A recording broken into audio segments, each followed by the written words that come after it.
अस्सलाम वालेकुम स्टूडेंट्स।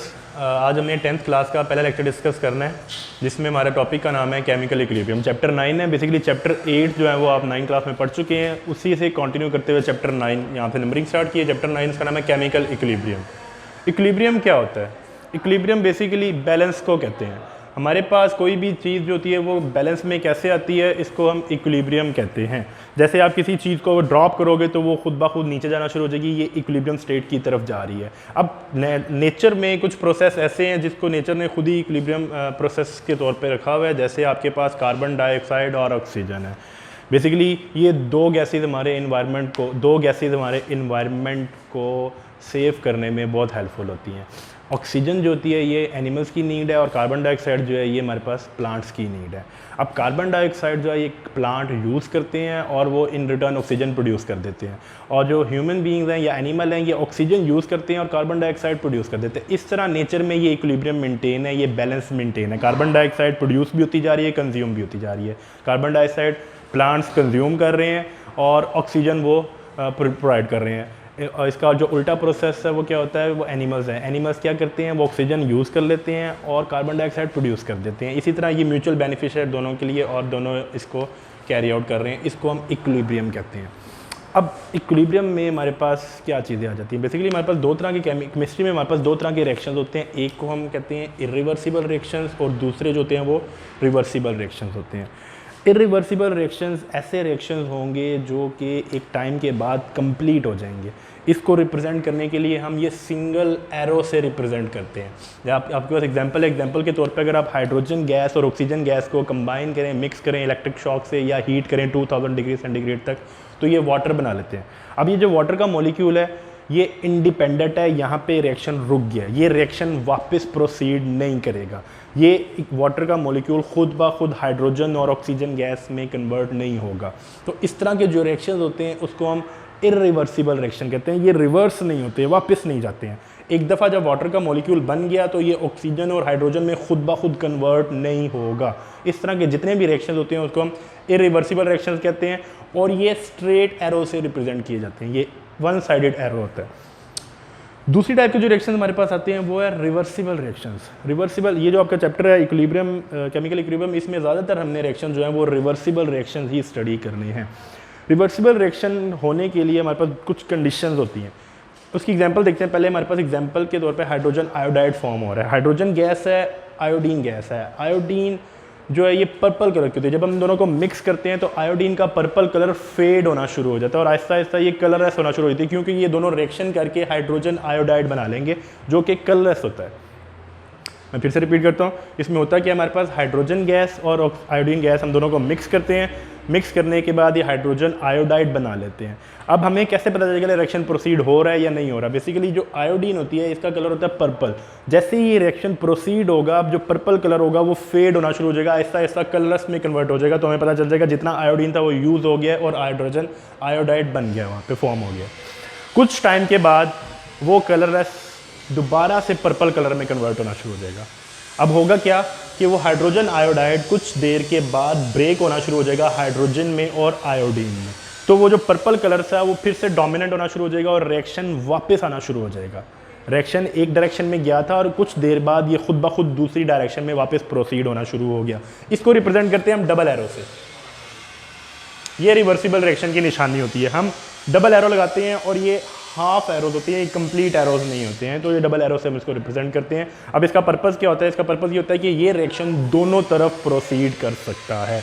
ये हाइड्रोजन आयोडीन मिक्स होकर हाइड्रोजन आयोडाइड भी बना सकते हैं और हाइड्रोजन आयोडाइड जो है ये ब्रेक होकर हाइड्रोजन और आयोडीन गैस भी बना सकते हैं।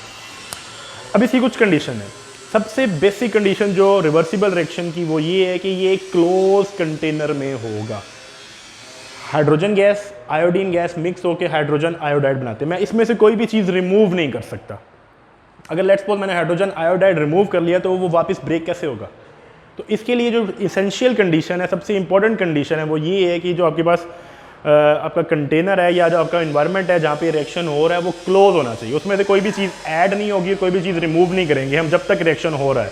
रिएक्शन से स्टार्ट से और बाद में तो हम कर सकते हैं ऑब्वियसली, लेकिन जब रिएक्शन स्टार्ट हो गया तो उसके बाद ना तो मैं कोई चीज़ ऐड कर सकता हूँ और ना ही मैं कोई चीज़ उसमें से रिमूव कर सकता हूँ। ये सबसे एसेंशियल कंडीशन है रिवर्सिबल रिएक्शन के लिए। इसकी जो बेहतर एग्जाम्पल है वो आपको यहाँ से पता चल सकता है।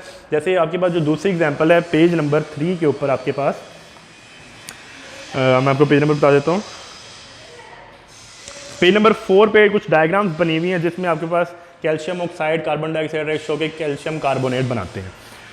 इस रिएक्शन का भी ये फ़ायदा कि हमें ये क्लियरली विजिबल हो जाएगा। कैसे होगा क्लियरली विजिबल?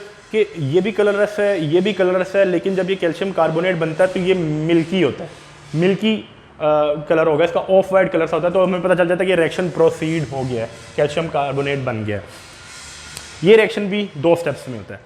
पहले कैल्शियम ऑक्साइड कार्बन डाइऑक्साइड से रिएक्शन करके कैल्शियम कार्बोनेट बना लेते हैं। कुछ देर के बाद वो जो आपका सोल्यूशन है वो मिल्की अपीयर हो जाएगा, इसकी वजह से वो मिल्की अपीयर हो जाएगा। कुछ देर के बाद इसका मिल्की कलर जो है वो फिर से डिसअपीयर हो जाएगा, वो ट्रांसपेरेंट की तरफ शिफ्ट होना शुरू हो जाएगा। ट्रांसपेरेंट की तरफ शिफ्ट क्यों होगा? क्योंकि ये कैल्शियम कार्बोनेट है ये खुद ब खुद ब्रेक होकर कैल्शियम ऑक्साइड और कार्बन डाइऑक्साइड में कन्वर्ट हो जाएगा। अब अगर आप पेज नंबर 4 देखें, उस पर 4 डायग्राम्स बनी हुई है। जो लेफ्ट साइड पर 2 डायग्राम है उसके अंदर जो आपका इन्वायरमेंट है वो क्लोज नहीं है, कंटेनर के ऊपर कोई भी लिड नहीं है।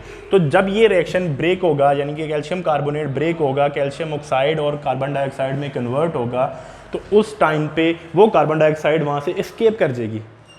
जब कार्बन डाइऑक्साइड वहाँ से निकल गई तो ये रिएक्शन वापस नहीं आ सकता। तो ये जो रिएक्शन होगा ये इरिवर्सिबल हो जाएगा, ये रिएक्शन कंप्लीट हो जाएगा, क्योंकि यहाँ से कार्बन डाइऑक्साइड एस्केप कर चुकी है, वो रिएक्शन मिक्सचर में रही नहीं है, तो वो वापस रिएक्ट कर ही नहीं सकती है।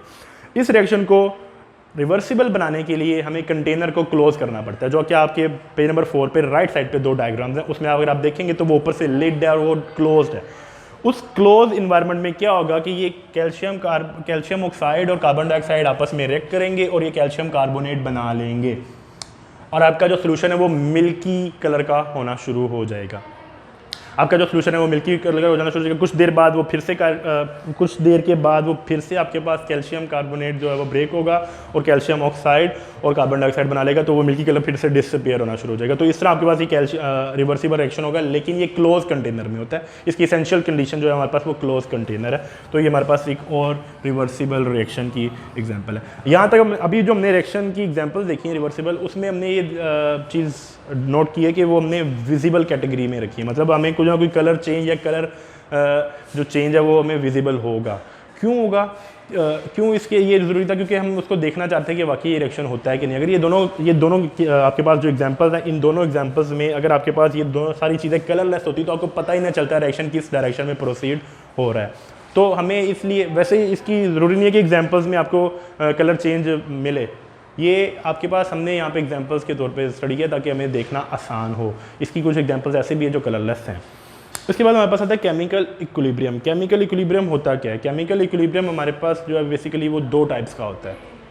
एक हमारे पास स्टैटिक इक्विलिब्रियम होता है और एक डायनामिक इक्विलिब्रियम होता है। स्टैटिक इक्विलिब्रियम क्या होता है? स्टैटिक इक्विलिब्रियम जैसे उसका वर्ड हमें बता रहा है कि ये स्टैटिक है। स्टैटिक का मतलब होता है ठहरा हुआ, रुका हुआ। स्टैटिक इक्विलिब्रियम ऐसे इक्विलिब्रियम को कहते हैं जो कि एक बार जब इस्टेब्लिश हो जाता है तो फिर वो चेंज नहीं होता। इसकी एग्जांपल्स के तौर पे जो हमारे पास फिजिकल थिंग्स हैं वो है, जैसे आपके पास एक चेयर है, आप एक चेयर को एक जगह पे रख देते हो तो वो इक्विलिब्रियम में आ जाती है। अब जब तक आप उसके ऊपर कोई एक्सटर्नल फोर्स नहीं लगाओगे वो डिस्टर्ब नहीं होगी, तो उसको हम स्टैटिक इक्विलिब्रियम कहते हैं। जैसे एक बिल्डिंग है, एक बिल्डिंग बनने के बाद इक्विलिब्रियम में आ जाती है, अब वो वहाँ से चेंज नहीं होगी, उसकी पोजीशन चेंज नहीं होगी जब तक कोई एक्सटर्नल फोर्स उस पर अप्लाई ना की जाए, तो वो भी इक्विलिब्रियम है। लेकिन वो जो टाइप इक्विलिब्रियम की है वो है स्टैटिक इक्विलिब्रियम। जो दूसरी टाइप है और जो मेजरली हम यहाँ पे डील करेंगे वो है डायनामिक इक्विलिब्रियम। डायनामिक इक्विलिब्रियम क्या होता है? ऐसा इक्विलिब्रियम होता है जो हमारे पास चेंजिंग कंडीशन में रहता है हर टाइम, मूविंग। डायनामिक का मतलब होता है वैसे मूविंग होता है। तो डायनामिक इक्विलिब्रियम क्या होगा? ऐसा इक्विलिब्रियम जो हर टाइम चेंज होता रहता है। इसी एग्जांपल हमने ऊपर देखी थी कि जो आपके पास केमिकल रिएक्शन है वो दोनों डायरेक्शन में प्रोसीड होते रहते हैं। तो हमें कैसे पता चलेगा इक्विलिब्रियम अचीव हो गया है या नहीं हुआ? लेट्स सपोज हम वापस एग्जांपल पे आते हैं। आपके पास जो एग्जांपल्स हैं इसमें आपके पास राइट टू लेफ्ट अगर हम मूव करें तो ये हम फॉरवर्ड रिएक्शन कंसीडर करते हैं। केमिस्ट्री में जनरली जो लेफ्ट साइड पे चीज़ें लिखी होती हैं उसको हम रिएक्टेंट कहते हैं और जो राइट साइड पे लिखी होती है उसको हम प्रोडक्ट कहते हैं। जब भी आपके पास सब्सटेंस फॉर्म होगा, इस तरह के रिएक्टेंट कन्वर्ट होकर प्रोडक्ट बनाएंगे तो इसको हम फॉरवर्ड रिएक्शन कहेंगे। और जब भी आपके पास प्रोडक्ट ब्रेक होके रेक्टेंट्स बनाएंगे तो इसको हम रिवर्स रिएक्शन कहेंगे। जब भी इन शॉर्ट जब भी राइट साइड से चीज़ें लेफ्ट साइड पे ट्रांसफर होंगी तो वो हमारे पास क्या होता है, रिवर्स रिएक्शन। लेट्स सपोज हमारे पास ये राइट साइड से आपके पास लेफ्ट साइड पे चीज़ें ट्रांसफर होती है तो ये हमारे पास रिवर्स रिएक्शन कहलाएगा। और जब भी आपके पास राइट साइड से जब भी हमारे पास लेफ्ट साइड से राइट साइड पे चीज़ें जाएंगी तो ये हमारे पास क्या होगा, फॉरवर्ड रिएक्शन। और जब भी हमारे पास राइट साइड से लेफ्ट साइड पे चीज़ें आएंगी तो ये हमारे पास रिवर्स रिएक्शन कहलाएगा। इक्विलिब्रियम का हमें कैसे पता चलेगा? इक्विलिब्रियम तब आता है जब दोनों रेट बराबर हो जाते हैं। जिस रेट पे फॉरवर्ड रिएक्शन हो रहा होता है उसी रेट पे अगर रिवर्स रिएक्शन होना शुरू हो जाए तो ये इक्विलिब्रियम कहलाता है। The state at which the rate of forward reaction is equal to rate of reverse reaction is known as chemical equilibrium. ये दोनों आपके पास जो है पेज नंबर 4 पे पेज नंबर 5 पे आपके पास ये दोनों कंडीशंस लिखी हुई हैं, स्टैटिक इक्विलिब्रियम भी और डायनामिक इक्विलिब्रियम भी। डायनामिक इक्विलिब्रियम को हम मज़ीद डिटेल में डिस्कस करेंगे, लेकिन वो हम इंशाल्लाह नेक्स्ट लेक्चर में डिस्कस करेंगे। अभी थोड़ा सा मैं आपको ओवरव्यू दे देता हूँ कि हमने ये बात स्टार्ट कहाँ से की थी और क्या कंक्लूड किया उसको। हमने चैप्टर नंबर 9 से स्टार्ट किया, केमिस्ट्री 10th में चैप्टर नंबर 9 फर्स्ट चैप्टर है जो केमिकल इक्विलिब्रियम पे। केमिकल इक्विलिब्रियम में जो हमारे पास टर्म्स आती हैं उसमें हमारे पास इरिवर्सिबल रिएक्शन और रिवर्सिबल रिएक्शन, दो चीज़ें। इरिवर्सिबल रिएक्शन ऐसा रिएक्शन होता है जो कि एक टाइम के बाद ख़त्म हो जाता है, कंप्लीट हो जाता है, रुक जाता है। और रिवर्सिबल रिएक्शन ऐसा रिएक्शन होता है जो कि एक टाइम सर्टेन लिमिट के बाद भी चलता रहता है, वो फॉरवर्ड और रिवर्स रिएक्शन दोनों डायरेक्शन में कंटिन्यू करता है। इसी पे हमारे पास इक्विलिब्रियम में दो चीज़ें आ जाती हैं जो कि स्टैटिक इक्विलिब्रियम और डायनामिक इक्विलिब्रियम होता है। स्टैटिक इक्विलिब्रियम क्या होता है? स्टैटिक इक्विलिब्रियम ऐसा इक्विलिब्रियम होता है जिसमें आपके पास रिएक्शन एक बार होने के बाद रुक जाता है, कंप्लीट हो जाता है और वो स्टेडी स्टेट में आता है। डायनामिक इक्विलिब्रियम क्या होता है? डायनामिक इक्विलिब्रियम में हमारे पास रेट ऑफ फॉरवर्ड रिएक्शन और रेट ऑफ रिवर्स रिएक्शन दोनों बराबर हो जाते हैं और रिएक्शन कंटिन्यू रहता है, ये स्टॉप नहीं होता है। इंशाल्लाह यहीं से हम कंटिन्यू करेंगे नेक्स्ट टाइम।